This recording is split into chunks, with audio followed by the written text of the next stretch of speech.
Hola a todos, mi nombre es Lourdes María Hogas, soy profesora de Introducción al Derecho de la cátedra, cuyo titular es el profesor doctor Aldo Azar. Continuando con el desarrollo del seminario, me corresponde en esta oportunidad hablar sobre la metodología del trialismo o el tridimensionalismo jurídico. En este sentido, y previo a ingresar a la exposición del trialismo en sí, es necesario considerar, a mi modo de ver, algunos presupuestos que condicionan la construcción o la elección de una determinada metodología jurídica. Y así es necesario que tengamos presente el contexto histórico, social, cultural, el concepto de derecho, el objeto y la relación que puede existir o que existe entre el método y la meta. Cuando hablamos del contexto en todos sus aspectos, podemos decir que el contexto de alguna manera determina o condiciona la elaboración de una metodología. Esto lo podemos advertir a lo largo de la construcción del mundo jurídico, como así también a lo largo de las exposiciones que han tenido en este seminario. Por citar un ejemplo, si pensamos en la metodología de la escuela de la exégesis, podemos hablar de esa metodología que se reduce en distintos pasos o en distintos procesos lógicos, que son el análisis gramatical, el análisis lógico y el análisis sistemático. Podemos ver de alguna manera realizado los ideales propios de la época, principalmente del racionalismo jurídico y ese pensamiento secularizador que se fue manifestando durante la Edad Moderna y que se consolidó definitivamente durante el siglo XVIII y sobre todo el siglo XIX. Así también es necesario que tengamos presente el concepto de derecho. A mi modo de ver, cuando vamos a estudiar una metodología, si nosotros leemos o partimos de un concepto de derecho, de manera preliminar vamos a poder advertir cuáles son los elementos relevantes que el autor o la teoría ha tenido en consideración para construir o elaborar una determinada metodología. Así también, y en este sentido, relacionado con esta idea o en este concepto de derecho, también es importante tener presente cómo está constituido el objeto metodológico, es decir, el objeto de estudio que vamos a abordar con determinada metodología. Y esto supone considerar que debe haber una adecuación o una proporcionalidad entre el método y el objeto. Es decir, si quiero indagar, por ejemplo, en la dimensión normal, me tengo o solamente averiguar o indagar sobre el funcionamiento del sistema jurídico, entonces basarme en un metodológico o en una metodología de carácter deductivo, ¿no? Así también el objeto nos permite en algún sentido poder ampliar el foco o poder disminuirlo de conformidad a los aspectos que yo quiera indagar respecto de la realidad jurídica, si es así. Y por otro lado también tenemos que tener en cuenta la relación que existe entre el método y la meta, es decir, todos sabemos que el método es necesario, es una ordenación lógica para obtener conocimiento científico, en este caso un conocimiento que nos vincula con la ciencia jurídica. Pero también es necesario tener en cuenta algunos aspectos implícitos que cada uno de las distintas metodologías ha considerado. Por ejemplo, en el caso de Kelsen lo que buscaba era depurar la ciencia, y en aras de depurar la ciencia jurídica, precisamente utilizaba un método de carácter deductivo, y ese método de carácter deductivo impedía cualquier posibilidad de extenderse más allá de la norma y del sistema jurídico. Él ya había asumido determinados presupuestos la exclusión de los aspectos axiológicos, metafísicos, etc. Es decir, aquello que no podía tener una comprobación de carácter empírico.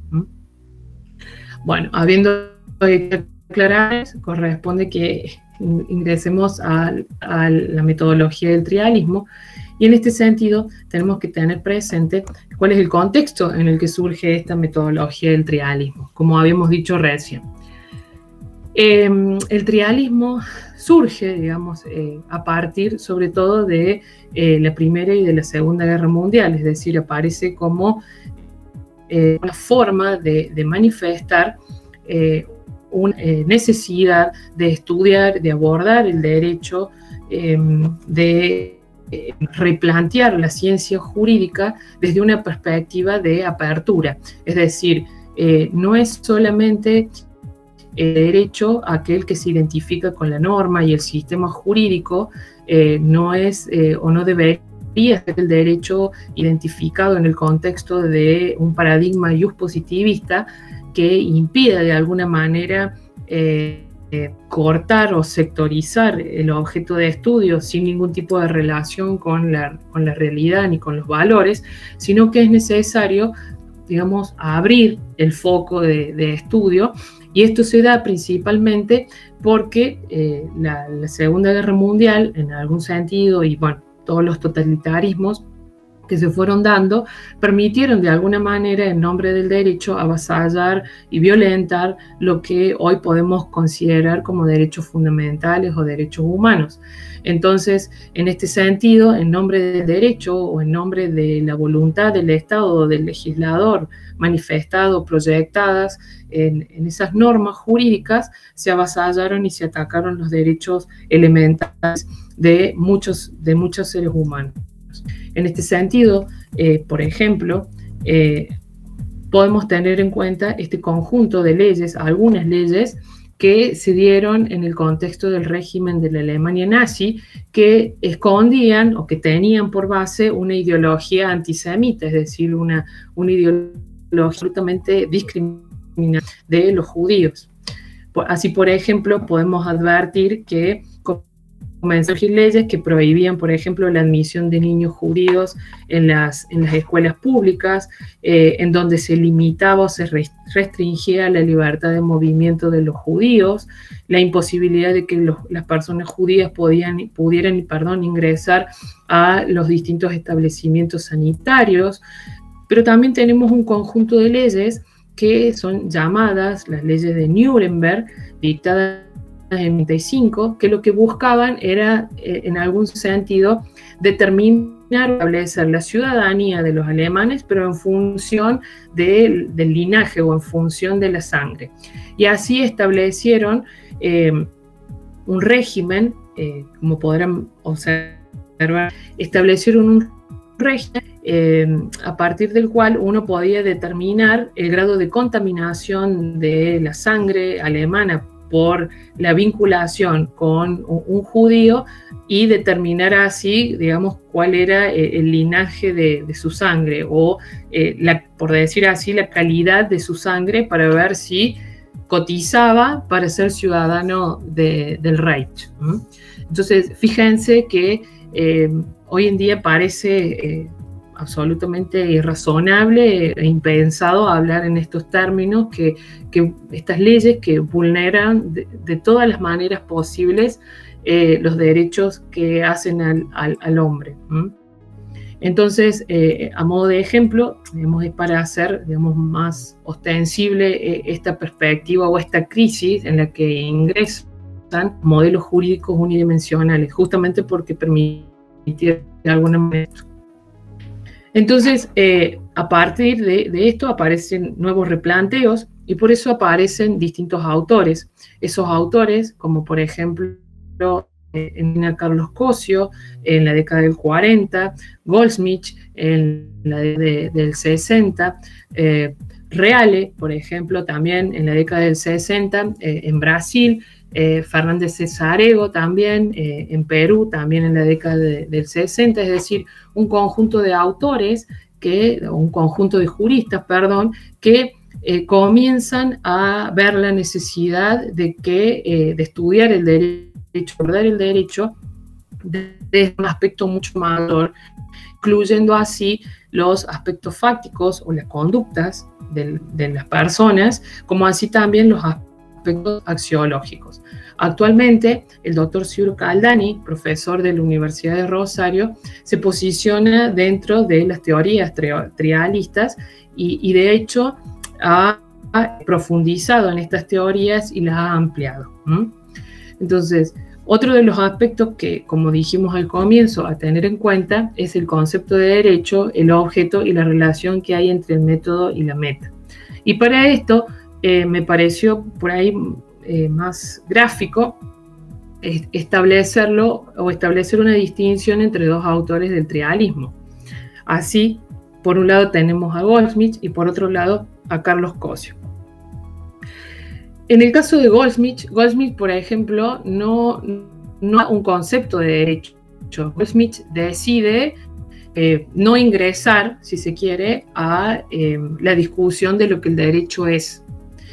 Entonces, él prefiere referirse al derecho en términos metodológicos, es decir, construye el objeto metodológico a partir de la idea del mundo jurídico. Ese mundo jurídico que está constituido por la conducta, el ordenamiento normativo y los valores. Y esa conducta, el ordenamiento normativo y los valores constituyen, si se quiere, un todo integral o un todo complejo que debe valorarse en función de una determinada meta. Y la meta es en qué se beneficia al ser y a la vida. Por un lado, tenemos a Carlos Cosio, que Carlos Cosio sí define el derecho. Recién dijimos que el concepto de derecho nos acercaba de manera preliminar a determinar cuál era el objeto de estudio y al determinar también cuál era el tipo de metodología. Fíjense que Carlos Cosio nos dice que el derecho es conducta en interferencia intersubjetiva. Y él, para llegar a este concepto, parte de una clasificación de los distintos objetos de estudio. Así habla de los objetos ideales, los objetos metafísicos, los objetos naturales, y dentro de los objetos naturales están los mundanales y los egológicos. Dentro de los egológicos, ahí ubica el derecho y refiere al derecho como la conducta en interferencia intersubjetiva. Como meta establece la idea de justicia. Ahora bien, a mi modo de ver, entiendo que Carlos Cosio sí hace una aclaración de corte metodológico y por eso él dice que cada método es necesario que se adecue con el objeto que quiero investigar. Podemos ver los otros elementos que condicionan, según dijimos al principio, como es el concepto de derecho, el objeto y la relación que hay entre el método y la meta. Por ahí lo podemos graficar un poco mejor con dos autores que están adscriptos al trialismo jurídico. Tenemos por un lado a Goldsmith y por otro lado a Carlos Cosio. Dijimos hace un momento que el concepto de derecho era indicativo o que nos acerca de alguna manera a de advertir cuáles eran los elementos relevantes o que construían un objeto de estudio, que formaban parte de un objeto de estudio. Como así también nos permite identificar cuál es la meta que sigue o que persigue una determinada metodología. Por ejemplo, en el caso de Goldsmith es un autor que elabora su teoría en la década del 60. El autor, si bien no define al derecho, no dice lo que el derecho es, o sea, pretende no inmiscuirse en esa discusión que hasta el día de hoy no está resuelta. Entonces, él simplemente pretende referirse al derecho a partir de una perspectiva metodológica. Él construye su objeto de estudio y lo representa metodológicamente como mundo jurídico. En ese mundo jurídico están íncitas o está constituida por lo que es la conducta, el ordenamiento normativo y los valores. No están, digamos, estos elementos no se encuentran separados de manera estanca o aisladas, sino que estos elementos conforman una complejidad y existe entre ellos una integración en función de una meta específica, y esa meta específica que es reconocida por el trialismo es la vida misma, es decir, en qué beneficio al ser y a la vida.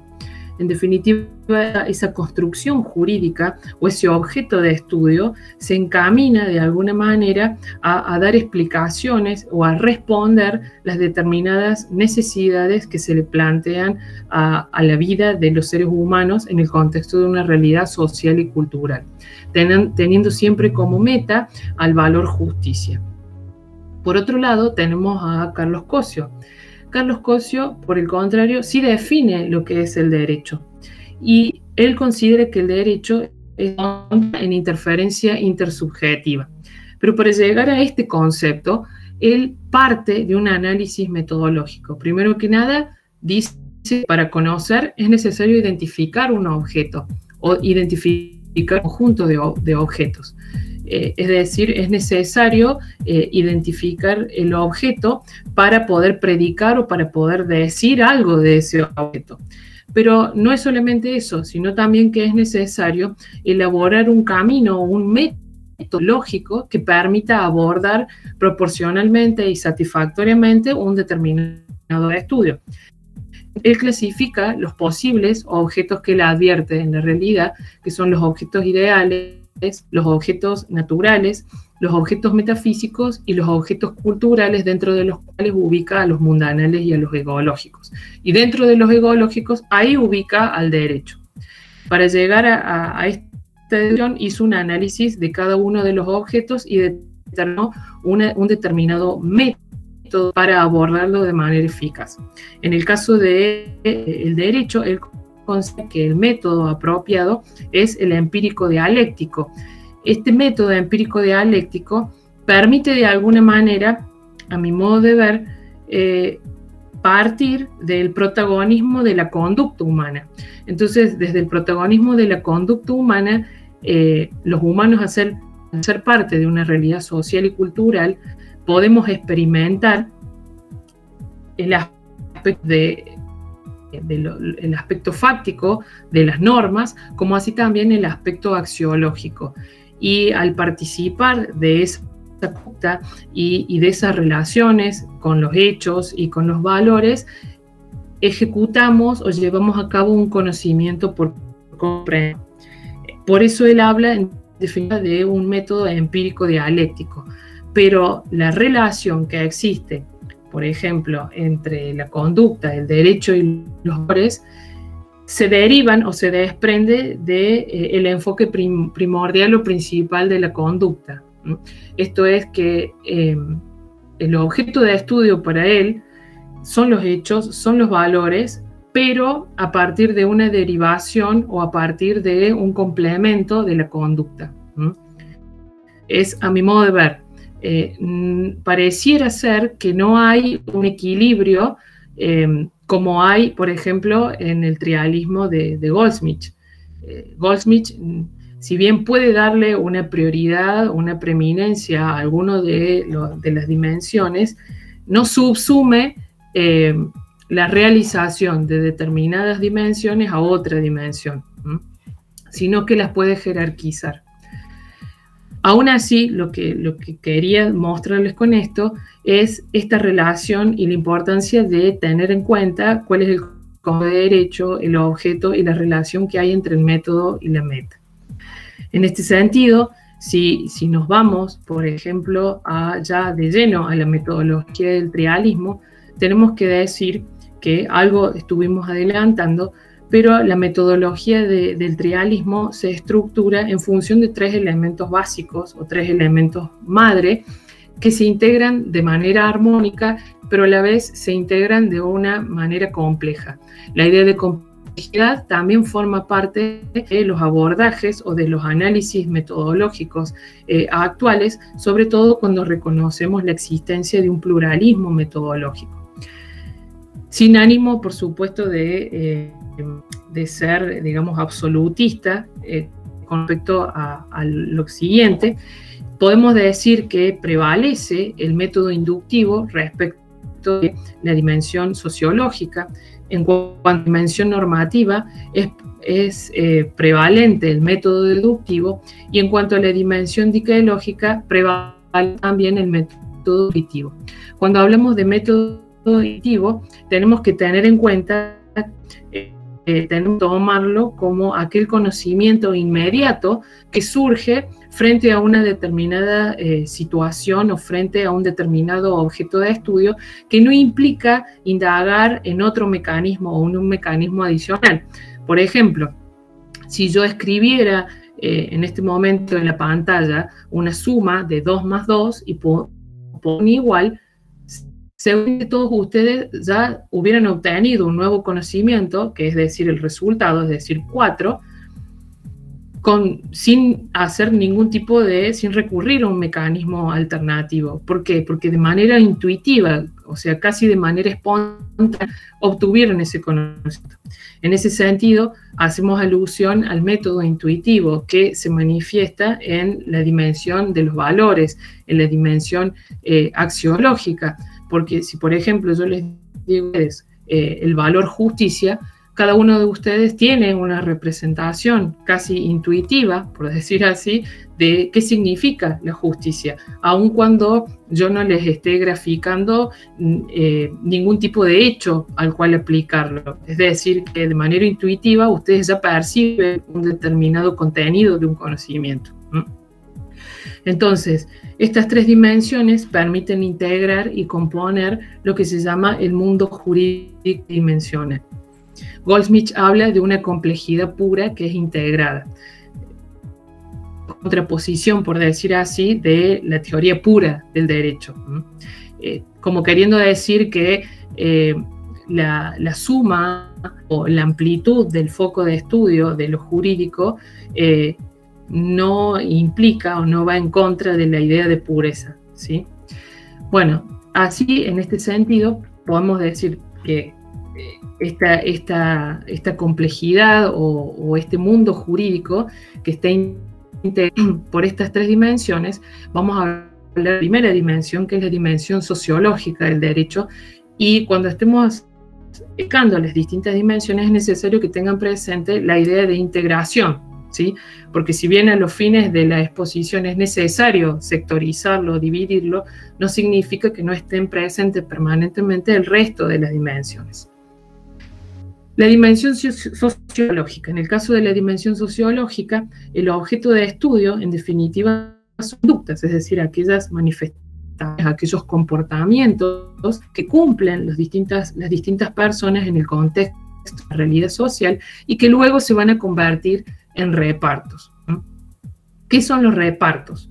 Los repartos es una terminología o un término utilizado por los realistas para hacer alusión, en definitiva, a la relación o a la conexión que existe entre el ser y el deber ser, es decir, entre las conductas que se manifiestan externamente y las conductas contenidas en la norma. Esos repartos implican, de alguna manera, las adjudicaciones o las atribuciones de lo que ellos llaman potencias o impotencias, es decir, ¿qué es una potencia y qué es una impotencia? Las potencias son, en definitiva, aquellos beneficios que podemos obtener en el contexto de las relaciones, en el contexto de la realidad social, mientras que, por el contrario, las impotencias son todas aquellas cargas, no quiero usar la palabra perjuicio, pero creo que es carga, digamos, utilicemos la palabra carga, son todas aquellas cargas que tenemos que cumplir en el contexto de una realidad. En este sentido, por ejemplo, si sale una ley que impone un tributo para el uso de la tecnología o precisamente para el uso del Internet, todos nosotros vamos a sufrir la impotencia de tener que pagar el tributo y por el contrario, el Estado o el fisco se va a ver beneficiado, se va a encontrar con la potencia de poder percibir ese tributo. Entonces, en función de estos repartos siempre se dan en función de una meta o en función de un fin, es decir, siempre considerando aquello que favorece o perjudica la vida. En este contexto, si hablamos de repartos, podemos reconocer que en el contexto de la realidad actual encontramos multiplicidad de repartos y entonces es necesario que esos repartos se concreten o se expresen en un contexto de orden. Y en esta idea de orden, que se manifiesta en este caso también como un valor, tenemos que reconocer distintos tipos de repartos, ¿sí? El reparto puede ser de carácter vertical o puede ser de reparto horizontal. Cuando hablamos de un reparto de carácter vertical, hablamos de un reparto de carácter autoritario. Es decir, aquellos repartos que se hacen en función de la normativa vigente en el contexto de una institución específica de un gobierno determinado. Es decir, El trialismo habla de un plan de gobierno, es decir, dentro de un plan de gobierno tenemos estructurado la organización de los distintos poderes, por ejemplo, y eso lo puedo encontrar en la institución nacional. Cuando hablamos de un reparto autoritario, de alguna manera son aquellos repartos que vinculan como autores a aquellos supremos repartidores. Y hablamos de supremos repartidores refiriendo al poder legislativo y al poder judicial. De alguna manera, esta idea de plan de gobierno refuerza o materializa el valor de la previsibilidad.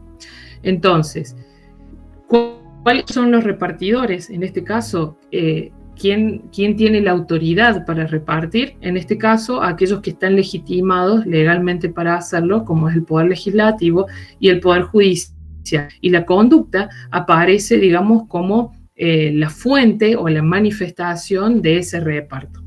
Así, por ejemplo, podemos ver en este artículo, en el artículo 644 del Código Civil y Comercial de la Nación, poder que legisla o que establece la responsabilidad parental del menor adolescente. A diferencia del Código de Vélez-Sarsfield, no es visto esta posibilidad, sino que aquel menor que en el código bajo la vigencia del Código de Vélez-Sarsfield que tenía un hijo, ese hijo quedaba bajo la responsabilidad o bajo la patria potestad, por decir así, de sus abuelos.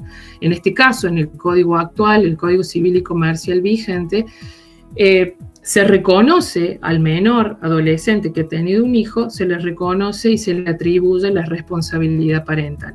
Esa responsabilidad parental se traduce en una impotencia para el padre adolescente o la madre adolescente, en tanto y en cuanto él debe velar, digamos, por la tutela, el interés y la protección de ese niño que ha nacido. Y así tiene la impotencia de alimento, tiene la impotencia de convivir, tiene la impotencia de educarlo, es decir, y un sinnúmero de impotencias. Otro ejemplo que podemos citar, pero ya desde el punto de vista del juez, el juez también aparece como un partidor, por decir así, es decir, que impone la realización de determinadas conductas.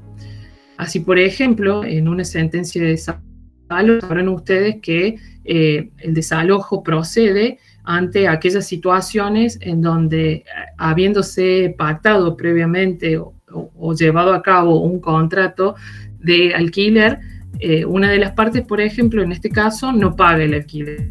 No paga el alquiler, entonces el dueño de la propiedad puede iniciar la acción de desalojo. En este caso, se trata justamente de una acción de desalojo en donde el juez impone la impotencia al mandado, es decir, a Rolando Pérez, de desalojar, ¿sí? de deshabitar el inmueble y destituirlo, y por otro lado le otorga la potencia a Juan López de recuperar ese inmueble. Así también tenemos otro tipo de reparto, y este reparto se caracteriza autónomo, ¿sí? Que no supone, digamos, la expresión de voluntades de las partes, sino lo que tiene en cuenta es la manifestación de las conductas entre las partes que se encuentran, ¿sí? Es decir, se da en un plano horizontal y no en un plano vertical como el que aludimos hace un momento. En este sentido, también tenemos, siguiendo la línea del contrato de locación, por ejemplo, tenemos una cláusula de un contrato de locación en donde las partes de común acuerdo han establecido un determinado canon local, determinado periodo de desarrollo de ese contrato de locación. A su vez, también dentro de esta dimensión sociológica, dimensión social, encontramos otros elementos que aparecen, si se quiere, como motivadores o fuentes de repartos. Aparte de la costumbre, aparte de la como vimos recién. Y así encontramos la costumbre y la jurisprudencia. La ejemplaridad en el contexto del trialismo supone reconocer la importancia que tienen determinados actos o determinados hilos que se van reproduciendo durante el desarrollo de evolución de una sociedad específica, por ejemplo, o en el contexto, por ejemplo, de la jurisprudencia también puede darse.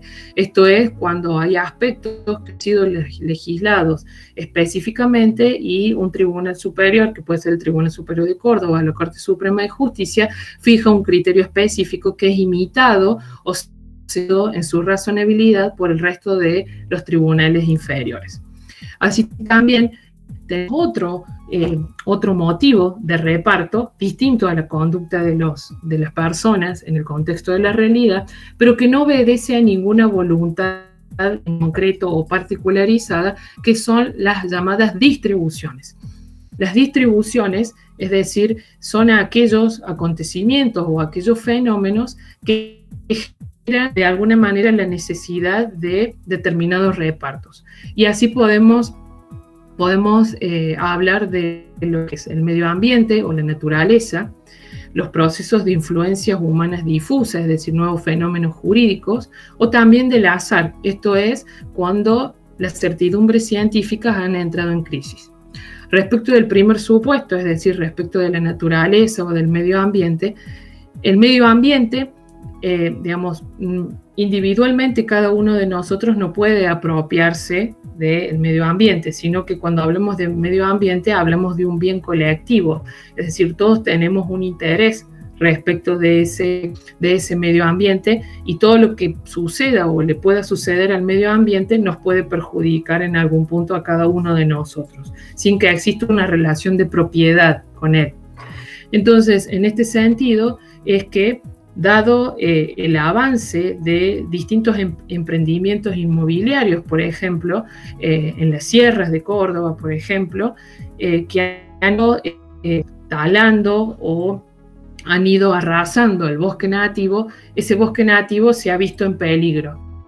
Entonces, como consecuencia de ese peligro, ya sea por los emprendimientos inmobiliarios o las explotaciones de otra índole, es que, por ejemplo, a nivel provincial se ha dictado la ley de un mapa de protección de determinados bosques nativos, así es que pueden visualizarlo ahí a la derecha de la pantalla.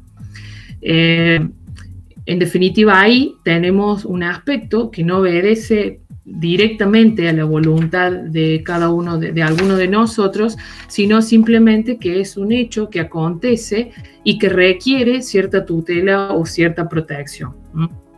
Precisamente es la ley 9.814 y ordenamiento territorial de los bosques nativos de la provincia de Córdoba. En segundo punto, es decir, los procesos de influencias humanas difusas, es decir, hacemos referencia a distintos fenómenos sociales que impulsan o que requieren de alguna manera una regulación normativa. Uno de esos ejemplos, o uno de los ejemplos que podemos dar a este respecto es la convivencia, ¿sí? La convivencia como proyecto de vida, proyecto de unión familiar distinto al del matrimonio, que el Código Civil y Comercial actual lo ha incorporado a su normativa. No solamente eso, sino también que no hace, al igual que el matrimonio, ningún tipo de distinción entre varón y mujer. No hace distinciones de género, admitiendo la posibilidad de las uniones convivenciales y de los matrimonios entre personas de igual o de distinto sexo. Esto de alguna manera aparece o apareció como consecuencia de una realidad que era ya ostensible y tangible desde hace aproximadamente 30 años, por decir una cantidad de años, ¿no? Y por último, tenemos aquellos repartos que se dan en función del azar. Esto es cuando ya las certidumbres científicas no alcanzan, y qué mejor ejemplo que citar el coronavirus. Fíjense que con respecto al coronavirus tenemos actualmente una absoluta incertidumbre hasta tanto, no sé, aparezca una cura o una vacuna que le pueda dar fin o que pueda dominar a este virus, pero mientras tanto estamos sometidos a un régimen de impotencias por no poder quizás viajar, por no poder ir a visitar a algún familiar, por no poder trasladarme a una provincia, ¿sí? Entonces, esto aparecen, estos tres supuestos también aparecen como motivadores o como dan origen a nuevos repartos. Bueno, aquí estamos hablando de, estos son el fundamento sobre la unión convivencial, es lo que hablamos recién. Ahora sí, también tenemos otro aspecto con respecto a estos repartos, de lo que venimos hablando recién, porque estos repartos también obedecen a determinados límites. Si tenemos que decidir o determinar, o el legislador tiene que determinar en qué beneficio perjudica la vida, muchas veces se puede encontrar con alguno de estos límites. Por ejemplo, respecto de los límites sociales, culturales y axiológicos, podemos citar un ejemplo que es la despenalización del aborto. No hay tema más controvertido y urticante sobre, digamos, que involucre estos aspectos, sobre todo el axiológico, que es el del aborto. Entonces, es un límite que se presenta frente a una posible despenalización, a una posible legalización del aborto, según el caso. También los límites naturales también aparecen, y los políticos también, que tienen que ver o pueden darse, el político, digamos, el político también puede darse en este contexto de la despenalización del aborto. Es decir, hay una serie de límites que se presentan a la hora de establecer o determinar determinados repartos. Ahora, ingresando a la dimensión normativa, cuando hablamos de la dimensión normativa, el trismo dice que la norma jurídica, o define la norma jurídica como una captación lógica de un reparto realizada por un tercero neutral.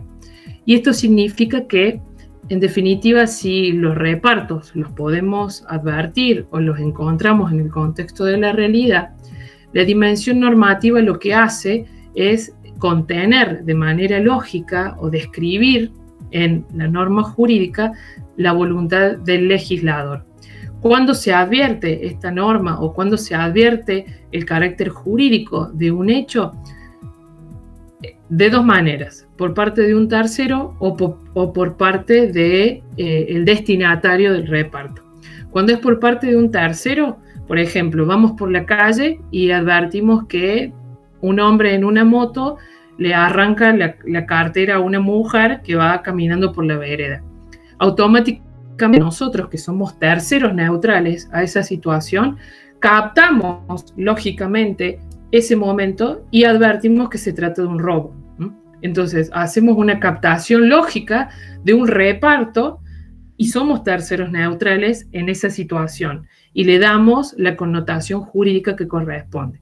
Ahora bien, la otra manera de dimensionar jurídicamente un reparto es cuando el destinatario del reparto soy yo.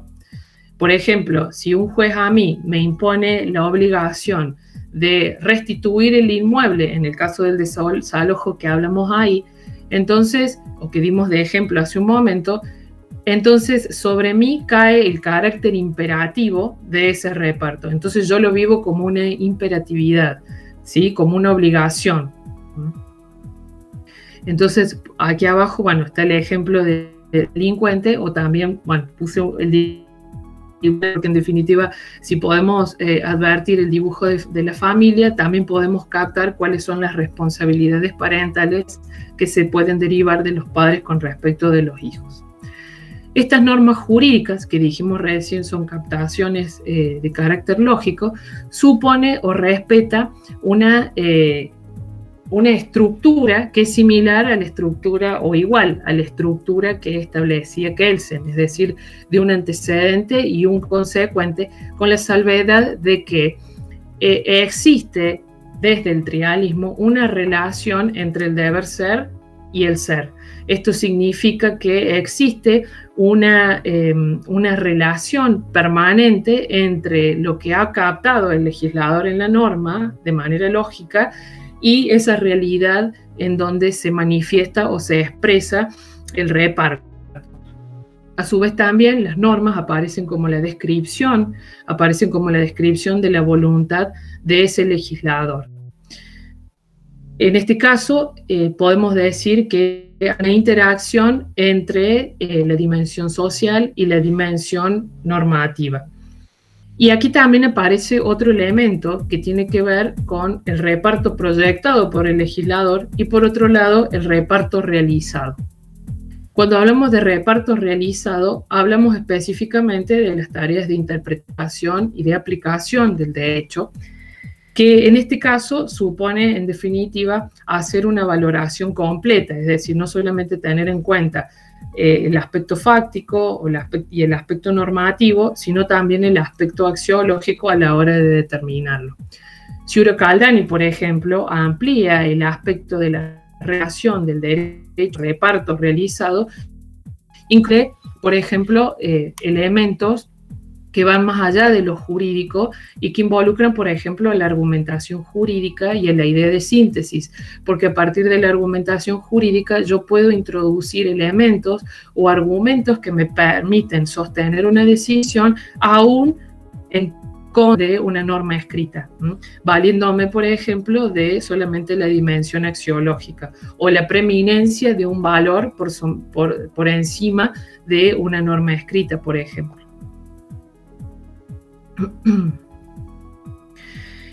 Bueno, llegando ya a la dimensión diquelógica o dimensiológica, podemos decir que esta dimensión representada por el valor justicia por encima del resto, no es, digamos, es el más importante, no es que otros no estén, sino que manifiesta o se expresa como el más importante, y el resto de los valores serían fundantes del valor justicia, aparece siempre presente como una meta, y como aparece presente, está presente tanto en el reparto, en el deber ser real de la dimensión sociológica, como en el momento del reparto, hablando en términos legislativos o hablando en términos judiciales, al momento en el que el juez realiza esa tarea de la realización del reparto.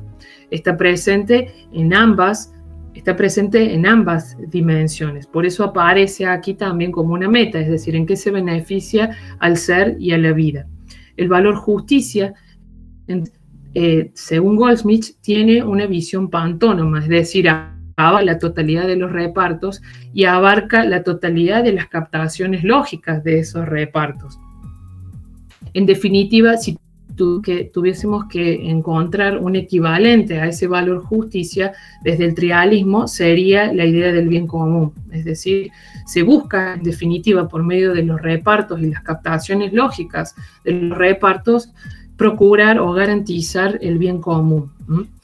Así también es necesario tener presente que el valor en sí mismo se manifiesta de distintas maneras. Así podemos decir que el valor vale, el valor valora y el valor orienta. Cuando decimos que el valor vale, significa que tiene un valor en sí mismo, un valor ideal, un valor independiente. Cada uno de nosotros sabe lo que es justicia, por ejemplo. Ahora bien, lo que dice Goldsmith, por ejemplo, es que nosotros reconocemos ese valor ideal y lo podemos reconocer afuera cuando existe una injusticia. Cuando reconocemos afuera una injusticia, esa injusticia activa el deber hacer, activa el deber actuar, ¿sí? Y ese deber actuar supone la necesidad de reparar esa injusticia por medio del reparto que corresponda. Entonces, el valor vale en sí mismo, el valor también nos permite valorar determinadas situaciones de injusticia, pero a su vez también el valor nos puede permitir deducir o elaborar determinados criterios que pueden orientar distintas acciones o la justificación de la necesidad de otros tipos de repartos para lograr el valor justicia. En este caso, por ejemplo, Goldsmith nos dice que el principio supremo de la justicia consiste en asegurar a cada cual una esfera de libertad, dentro de la cual sea capaz de desarrollar su personalidad, convertirse de individuo a persona. Ahora bien, habiendo explicitado esto y a modo de cierre, podemos concluir lo siguiente. El trialismo jurídico se manifiesta o se expresa a través de un objeto de estudio que se identifica o se llama mundo jurídico. A partir de esta idea, es que se busca como principal objetivo, principal meta, la realización de ese valor superior, justicia, de ese valor pantónomo o de esa idea de la necesidad de fundar a ese valor por medio de otros valores jerárquicamente inferiores. A su vez también el método propio de la metodología trialista supo identificar un método prevalente según el tipo de dimensión. Si hablamos de una dimensión social, vamos a hablar de un método inductivo, es decir, observamos la realidad, vemos cómo se manifiestan las distintas situaciones y eso nos permite justificar un reparto lógico legítimo. Hablamos de una dimensión normativa y así nos encontramos con un método de carácter deductivo y desde el punto de vista de la edición diquelógica podemos ver o podemos encontrar un método de carácter intuitivo como lo explicamos hace un momento. En definitiva, podemos decir que la comprensión desde el punto de vista del trialismo, la comprensión del derecho al servicio de la plenitud de la vida humana, la metodología trialista muestra en definitiva un mundo jurídico de carácter dimensional. Bueno, espero haber sido clara en la exposición y les agradezco a todos.